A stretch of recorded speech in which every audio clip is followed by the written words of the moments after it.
You may begin. I want you all to imagine living in a world surrounded by emerging technologies like artificial intelligence and quantum computing. Well, you're literally limited to using a messenger bird as your only means of communication to connect with your family and friends. What seems like a horror story is actually a reality for millions of visually impaired all around the world who are reliant on an age-old stick that largely limits independence and safety. Last year in grade 8, I was at my friend's house one day and I had a chance encounter with her visually impaired grandmother, Lorraine. I noticed that she was bumping into a bunch of things around the house, and seeing the challenges that she was facing really hit me. After I got back home, I just went on Google and I did some more research, and I searched up what's the device that the blind currently use, and I found out that it was something called the white cane, which was literally a stick that was never updated to take advantage of new technologies. And not only that, but I found that the cane could only detect obstacles on the ground and nothing above the ground from knee to head level. And doing so can cause multiple injuries. And I actually heard of 2 people, one bumped into a truck on the subway and also an iron rod at a construction site. And in fact, 60% of the visually impaired face head to chest level injuries at least twice a month due to limited protection of the white cane. And this shouldn't be happening. That's 24 injuries a year, and we have the technology to come up with a solution. And that's what inspired me to create the Smart Cane. Smart Cane is a reimagined assistive tech device for the visually impaired to enable mobility and autonomy through safe and convenient travel experiences. But how many people can we help in the first place? I want you to picture 50 people, and after that, multiply that by 1,000. 50,000 people. Now multiply that by 100. That's the amount of North Americans living with visual impairment. 5 million people. And in fact, North America only has a fraction of the global visually impaired population, which is over 285 million. With North America at 5 million, Africa at 36.5 million, Asia at 108 million, and Europe at 32 million. That is how many people we can help. And this number is going to be increasing by 35% over the next 5 years with the baby boomer population as they age, become more susceptible to visual impairments in the first place. Designed with the user in mind, the Smart Cane is a white cane with value-added features to maximize user independence and safety. There's adjustable object detection to detect things blocking their path from knee to head level to limit those injuries in the first place, and it would vibrate to let them know if anything's in their path. And it's also integrated with Google Maps, so using varying vibrations, it can actually direct a person to their destination. So all they would need to do is connect to our app and put through voice where they want to go. We get those directions, and if they have to turn left, vibrate once, turn right, vibrate twice. And best of all, we also have artificial intelligence on the cane to actually describe objects in a user's surroundings and their family and friends. So this is me walking around my house, and I pointed it at multiple different things, like a remote, wine bottle, and also a speaker, and it does it through voice output of what that object is. And also, let's say if your Uncle Jim was to come, you would say, "Oh yeah, your uncle just came and he said hi to you." This is really great for people who can't afford caregivers, interveners, and guide dogs, which cost over $50,000. And being a sighted person, it's already a lot of money and it's difficult to afford. But unfortunately, we do live in a society where if you are visually impaired or have a disability, it's even more difficult. I actually have a friend named Amy who I met 2 years ago, and she became visually impaired 3 years ago in a snowboarding accident. And like myself, Amy's really passionate about engineering and STEM. And when she found out that she was visually impaired, she had to go to a place called the CNIB, which is the Canadian National Institute for the Blind, the largest blind organization in Canada, and the only white cane sales channel. So when she went there, she found out that the device that she had to rely on for the rest of her life was a stick. And She was shocked too, and after I told her about Smart Cane last year, she was ecstatic, and she was so excited to use something like that and be able to hang out with her friends on her own, because right now she was bumping into a bunch of things like my friend's grandmother Lorraine, and she had to have an intervener or caregiver follow her around all the time if she ever wanted to go anywhere. So Smart Cane is really passionate about what we do, and we really want to help millions of people, and also simultaneously make sure we're helping the environment. So we're going to ensure good working conditions for all our workers, manufacturing facilities that abide to Canada's great labor laws, and also ensure to recycle old canes to limit e-waste and also greenhouse gas emissions and methane. And we're also going to donate a portion of our profits to the World Blind Union. So the Smart Cane is the only solution for the visually impaired that optimizes a well-known device, the white cane, through our specific value-added features to create a tool that'll still work even in the rare case something were to not work. And comparing this to other available tools, Smart Cane provides advantages in terms of being a standalone solution that increases independence while maintaining low risk of failure at a very affordable price point. And things like the vibrating clip are actually counterproductive. So you actually pin it onto a blazer or a shirt, but it vibrates every time your hand moves because you're moving your cane. And the GPS for the visually impaired, through talking to all of our customers, they were saying that they hated it. It was so much money, they couldn't afford it, and it was a big, bulky device that they had to lug around. Some of our competitors include WeWalk and a couple universities at IIT in India who are working on a technological cane that focuses on object detection capabilities. And Smart Cane's main competitive advantage is the GPS navigation functionalities and actually being able to use artificial intelligence to describe somebody's surroundings. So we're really focused on enabling independence for the visually impaired and limiting the need to rely on expensive solutions and making sure it's affordable for people in different countries. So the Smart Cane is going to be priced at around $550 per unit, so Canadian dollar is about 10 rands. And to increase sales and awareness within the consumer base, will be sold directly to our customers through existing white cane sales channels of our potential partners like the Canadian National Institute for the Blind and other white cane sales channels including the World Blind Union and Perkins School for the Blind, which sell canes all around the world to Europe, Africa, and Asia. And 2019 will consist of doing a pilot project with Cambrian College, which will generate us $25,000 in revenue, and also in Q3 doing a pilot project with the Canadian National Institute for the Blind. And in 2020, they actually agreed to partner with us to sell the canes through their channel, and later, once we gain traction, sell in the US, Africa, and countries in Europe and Asia. We're really passionate about what we do, and we think it's really important to continue to stay connected to our users and maintain good community relations. And we're very thankful to have been featured in Google's annual report, a bunch of Microsoft conferences, the top news channels in Canada and newspapers, and also top Canadian universities and really great startup accelerators around the world. In addition to those, we also have a website that abides to all of the world's accessibility laws to ensure that no matter what disability you have, you're able to view it. And that's something that we really need to ensure. And in addition to our website, we have news, TV channels, and user relationships, because in the end, our product is for the people who are visually impaired. So it's so important that we continue to talk to them, see what problems they're facing, and how we can further address those to come up with a solution. We also have our social media channels, Instagram, YouTube, LinkedIn, Twitter, and Facebook to maintain connected with our community.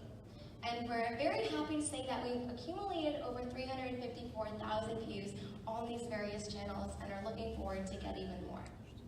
Some of our accomplishments so far since winning the Science Fair last year in grade 8 involve winning a lot of pitch competitions, gaining over $43,000 in funding and in-kind services, and assistance from the Canadian National Institute for the Blind. We're very thankful to have partnered with these great organizations. We got $10,000 in engineering capital from Inertia Engineering, who's very experienced in medical technology devices, assistance from Aero Electronics, a very great firm that helps in hardware and accessibility, $10,000 in cash, assistance from the CNIB, $10,000 from Microsoft, and also assistance from their software developers, and also $5,000 in manufacturing capital from Eurotech.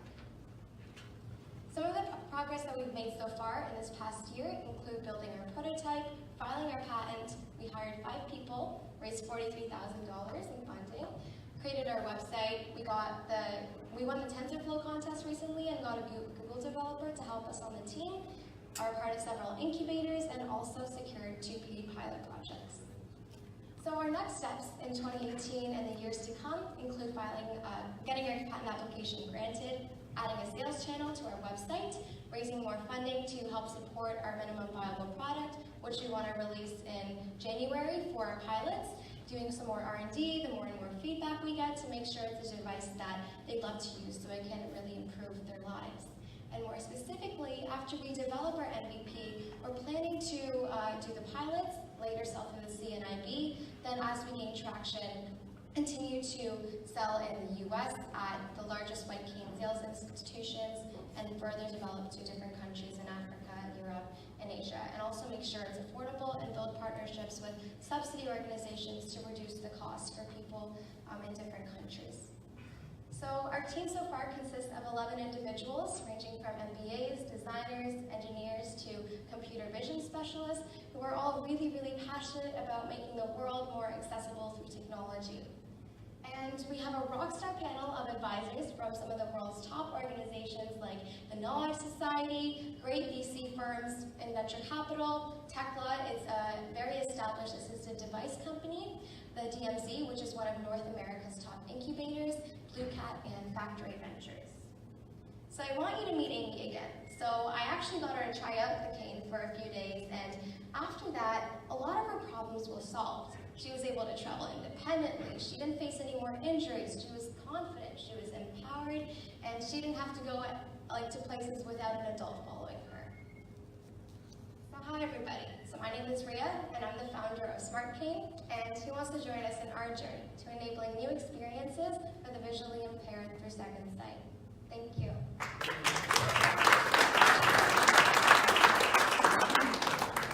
Thank you. So we're now going to begin 8 minutes for Q&A.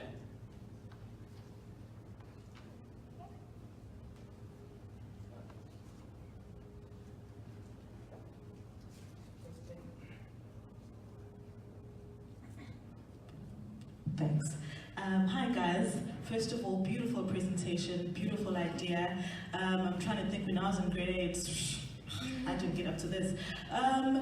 Okay, beautiful concept and everything, but I'm just curious about your challenges. I'm sure you guys faced a couple of challenges. What were they and how did you overcome them? Thanks. Yeah, so I think one of the biggest was safety. So in the rare case that if anything was to fail, we really had to ensure that we would make sure that they're all safe for our users. So something that we did first was we decided to put the technology in a shoe, but a problem that we saw with that was if anything fails to work or if the battery dies, they wouldn't have anything to help them travel. So we later did some more brainstorming and then found out that, hey, what if we put it in a cane? So that way, if anything fails to work, then they'll still have a cane to travel around.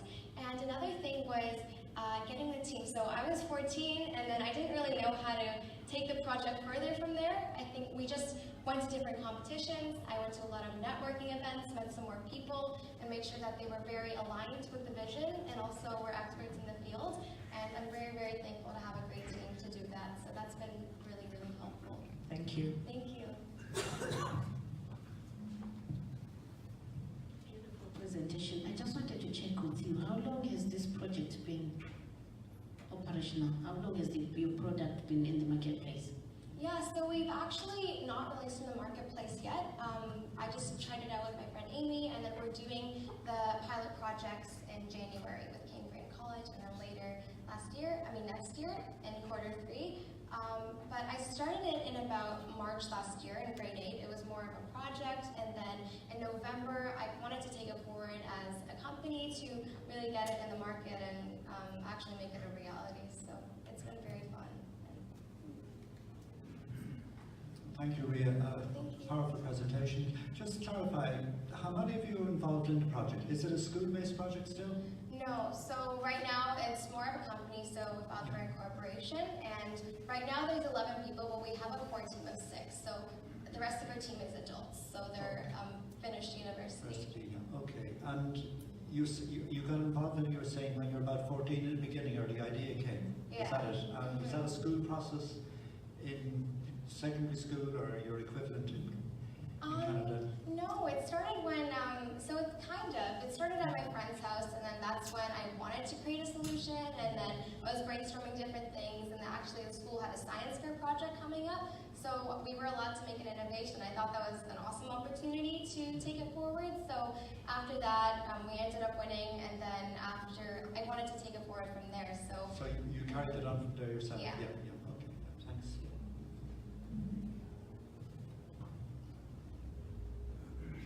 Hi, Riya. Hi. Good presentation, thanks. Thank you.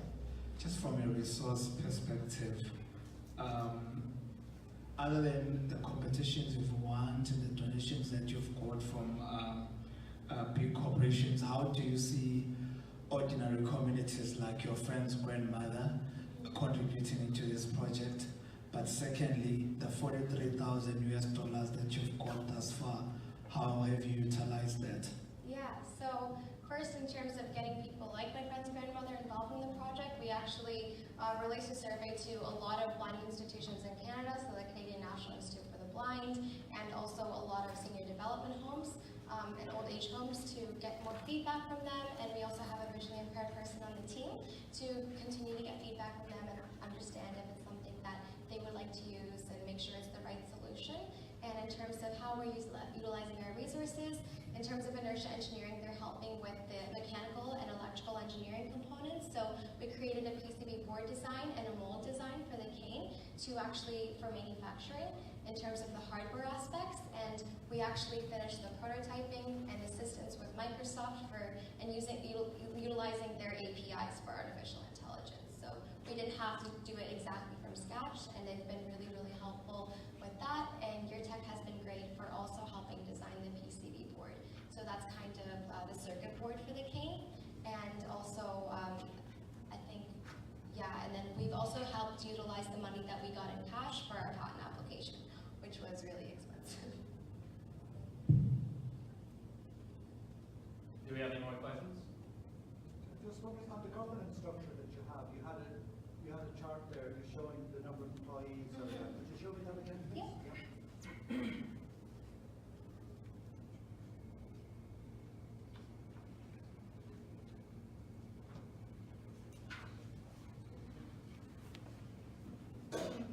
People employed, is it, or working? 11. 11, So, yeah, not my answer. Okay, thank you. thank you. I know we've met before in another group. I just want to find out, I see here you say you are going to outsource manufacturing. Are you going to outsource within Canada or maybe to another country?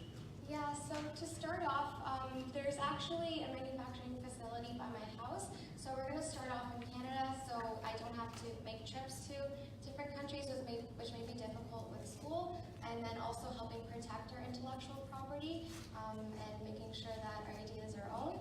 And then later, as we get further developed and start having to expand to different markets in the US, Africa, Europe, and Asia, start to find different manufacturing facilities there so we can also help some other countries and generate some money for them and help their economy. We have time for one more question if there is one. If not, then that is the end of this presentation. Thank you. Thank you. We are now going to take 5 minutes to grade this presentation and move on to the next team. Thank you.